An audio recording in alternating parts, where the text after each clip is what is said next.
BookTV recently visited Capitol Hill to ask members of Congress what they're reading this summer. Well, I've read several great books. One I want to particularly mention is Factory Man by Beth Macy.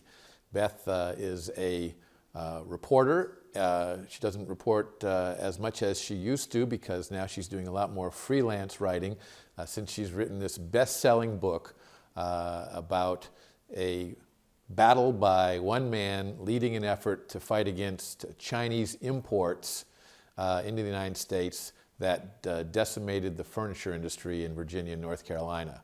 It is a very well-written book. She's a great storyteller, and while it sounds like a heavy subject, it's not. I would definitely recommend it for summertime reading, even on the beach.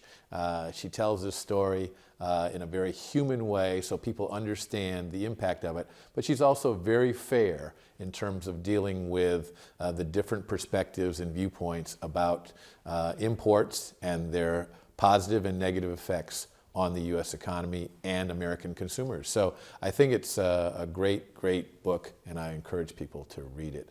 I've also read a trilogy of books about American presidents, and if some of our viewers are history lovers like I am, I commend these three books, which cover most of our presidents in the first quarter of the 20th century, including Bully Pulpit by Doris Kearns Goodwin, which is about Theodore Roosevelt and William Howard Taft and the great battles they had in the presidential election of 1912, which resulted in Woodrow Wilson being elected president. So that takes you on to Scott Berg's book, Wilson, which is a great biography of that president. And then finally, and most recently, I finished this trilogy by reading Amity Shley's Coolidge, which is a very engrossing story about Calvin Coolidge's background in history and rise to the presidency.